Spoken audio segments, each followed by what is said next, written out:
रेशमा अपना साड़ी ब्लाउज स्वयं फाड़ कर बाल बिखेर कर अपने पिता और भाई के पास चले जाती है। वह चोहरमल पर झूठा आरोप लगाती है कि उसकी ऐसी दशा चोहरमल कैसे हैं। आप लोग आशा करते हैं कि बहुत अच्छे और बहुत खुश होंगे। तो दोस्तों आज हम आप लोग को बताने जा रहे हैं रेशमा चोहरमल अमर प्रेम कहानी के बारे में।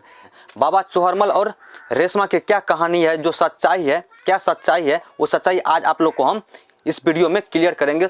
अंत तक हमारे वीडियो को देखते रहिए। जब तक शुरू से अंत तक वीडियो नहीं देखिएगा तो फिर आपको सच्चाई का पता नहीं चलेगा, क्योंकि बनावटी कहावतें बहुत सारा फैला हुआ है, लेकिन सच्चाई कहानी कोई अभी तक नहीं बताया। आज सच्चाई कहानी आप लोग को बताएंगे। महाबली चोहरमल के जीवन में भूमिहार जाति की रेशमा नाम की एक युवती का बड़ा ही महत्व है, जो उन्हीं के गांव के रहने वाली थी। लोक गाथाओं के अनुसार प्रसंग है कि रेशमा भूमिहारिन चोहरमल से शादी करना चाहती थी। लाख कोशिश करने के बावजूद चोहरमल उससे शादी करने से इनकार करते हैं। रेशमा और चोहरमल की मुलाकात एक अजीब परिस्थिति में हुई थी। रेशमा का भाई अजबी सिंह चोहरमल के साथ पढ़ता था। वह पढ़ने में मन नहीं लगाता था तथा विद्यालय से भाग जाता था। एक दिन शिक्षक महोदय ने चोहरमल को आदेश दिया कि वह अजबी सिंह को उसके घर से पकड़कर विद्यालय लाए।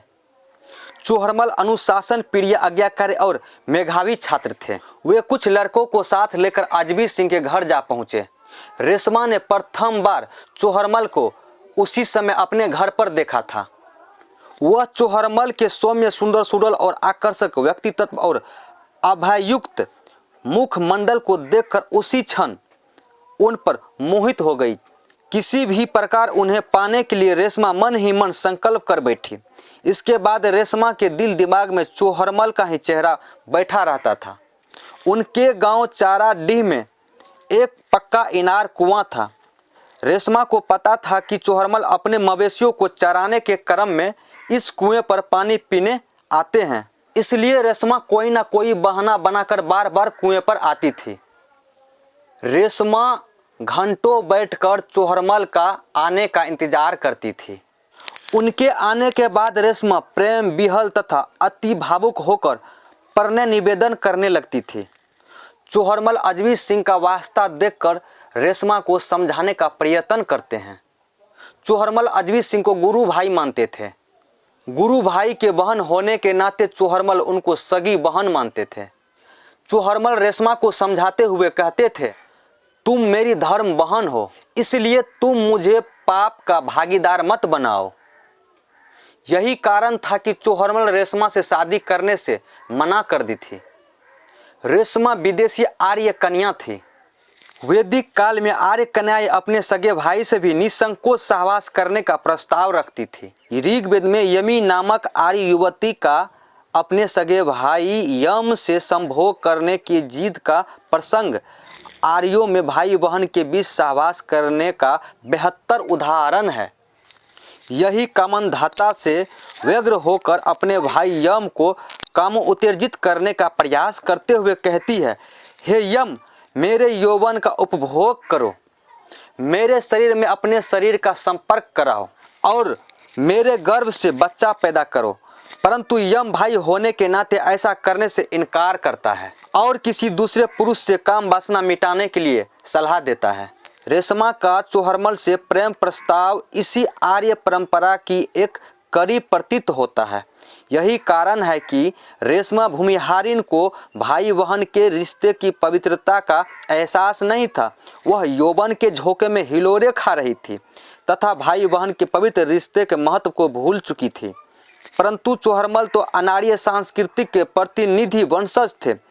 उन्हें भाई बहन के पवित्र रिश्तों के महत्व का खूब पता था। उस समय समाज में छुआछूत जोरों पर था। चोहरमल की जाति दुसाध नीच वर्ण और रेशमा की जाति भूमिहार उच्च वर्ण में गिनी जाती थी।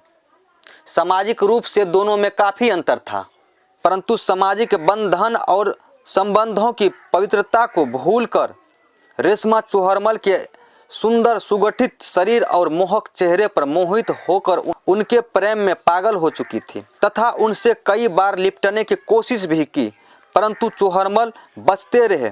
रेशमा को समझाते रहे, शील और मर्यादा की बात करते रहे।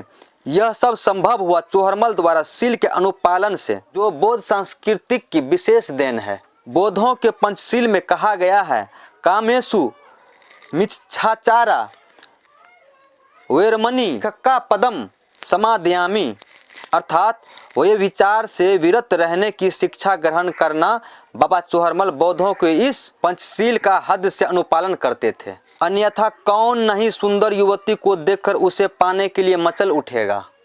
हिंदू ग्रंथों में बड़े बड़े ऋषि मुनियों की लंबी लंबी तपस्याएं, मेनका, रंभा और उर्वशी जैसी अप्सराओं की एक छोटी सी मुस्कान पर स्खलित हो जाने का वर्णन मिलता है। इंद्र गौतम ऋषि की पत्नी अहिल्या से बलात्कार करते हैं। ऋग्वेद और भागवत पुराण के अनुसार ब्रह्मा अपनी बेटी से ही संभोग करते दिखाई देते हैं। विष्णु अनार्य राजा जालंधर की पत्नी बिंदा की इज्जत लूटते हैं। शंकर को विष्णु का मोहनी रूप देखते ही वीर्यपात हो जाता है, जबकि दुसाधों के कुल देवता महाबली चोहरमल गुरु भाई की बहन रेशमा के ऊपर नजर तक नहीं डालते हैं। यह स्त्री सम्मान का बेमिसाल उदाहरण। जब रेशमा काम वासना से अंधी हो जाती है तो चोहरमल को छल और द्वेषपूर्ण भावना से अपना बनाना चाहती है। वह अक्सर उसी समय कुएं पर पानी भरने का बहाना बनाकर पहुंच जाती थी जिस समय चोहरमल कुएं पर पानी लेने जाते थे। रेशमा उसी स्थान पर चोहरमल से प्रेम का इजहार करती थी। वह चोहरमल से लिपटने का प्रयास करती थी, परंतु चोहरमल रिश्ते और सिद्धांतों का वास्ता देकर रेशमा से बचते रहे।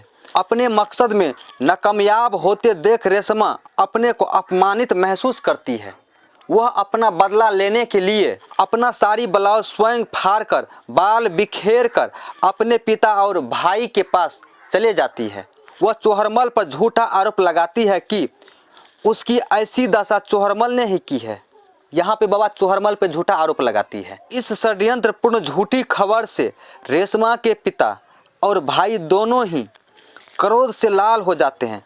अजबी सिंह स्वयं सिपाही कालिका सिंह के साथ चोहरमल को परिवार सहित नष्ट कर देने के संकल्प के साथ अंजनी गांव चल देता है। चोहरमल तो पकड़ में नहीं आते, परंतु उनके पिता बिहारी मल और चाचा बंदी राम को गिरफ्तार कर लिया जाता है तथा उन्हें मोकामा किले में कैद करवा देता है। चोहरमल को पकड़ने के लिए वह अंजनी गांव पर आक्रमण करवा देता है। चोहरमल अपनी प्रतिष्ठा को बचाने के लिए अंजनी सिंह के खिलाफ मोर्चाबंदी कर देते हैं। बाबा चोहरमल भयंकर युद्ध करके अपने चाचा और पिता को अजबी सिंह की कैद से मुक्त करा लेते हैं और अपने गांव अंजनी ले आते हैं। चोहरमल राजा की हत्या कर देते हैं, परंतु गुरु भाई होने के नाते अजबी सिंह की जान बकस देते हैं। इस घटना के बाद भी रेशमा की काम आगिन और क्रोधा आगिन शांत नहीं हुए। तब उसने दूसरी चाल चली। वह चोहरमल और उनकी बिरादरी के पशुओं को मोकामा टाल के खुले खेतों में चरने से मना करवा देती है। प्रतिशोध में रेशमा ने पूरी दुसाध जाति को परेशान करने की नीयत से हुक्म जारी करवा दिया कि रात को किसी की गाय चरने आए तो उनके चरवाहे अथवा मालिक को जान से मार दिया जाएगा और पशुओं को पकड़कर कानी घर में बंद कर दिया जाएगा। रेशमा के इस फरमान को नकारते हुए चोहरमल ने अपने भगना बुधवा को मध्य रात्रि में ही गाय को चराने का आदेश दे दिया। मोकामा टांड में पहरदारों मुंडा खान और रामजीत गरेरी द्वारा रेशमा के हुक्म के अनुकूल बुधवा को भगाने का प्रयास करते हैं। चोहरमल बुधवा और गायों की सुरक्षा हेतु स्वयं पीछे से चारागाह के लिए निकल पड़े। उन्होंने दोनों पहरदारों मुंडा खान और रामजीत गरेरी की प्रतिरोध और प्रहार से बचने के लिए उनकी हत्या कर दी। यहाँ इस घटना में चारागाह पर अधिकार के बहाने सामंती पूंजीवादी व्यवस्था में प्राकृतिक संसाधनों पर उच्च वर्णीय एकाधिकार के खिलाफ मेहनतकश जनता के संघर्ष का भाव उजागर होता है। अब यह चोहरमल का व्यक्तिगत संघर्ष न होकर वर्ग संघर्ष का रूप धारण कर लेता है। यह संघर्ष शोषितों और सामंतों के बीच की है। चोहरमल शोषितों का नेतृत्व करते हैं, उनके पीछे सारा दलित समाज खड़ा हो जाता है। रेशमा के भेजे हुए पहरेदारों द्वारा प्रहार करने पर चोहरमल पहले तो आत्मरक्षा करते हैं, लेकिन इतने से काम नहीं चलता है तो वे जवाबी प्रहार करते हैं। जिसमें रेशमा का पहलवान मारा जाता है। यह चोहरमल द्वारा पंचशील के पनातिपाता, वेरमणि, शिखापंदम, समाध्यामी के अनुपालन का उदाहरण है। इसमें कहा गया है कि आक्रण किसी प्राणी की हिंसा नहीं करनी चाहिए अथवा उसे कष्ट नहीं देना चाहिए, परंतु जब कोई प्रहार करे तो आत्मरक्षा अवश्य करनी चाहिए।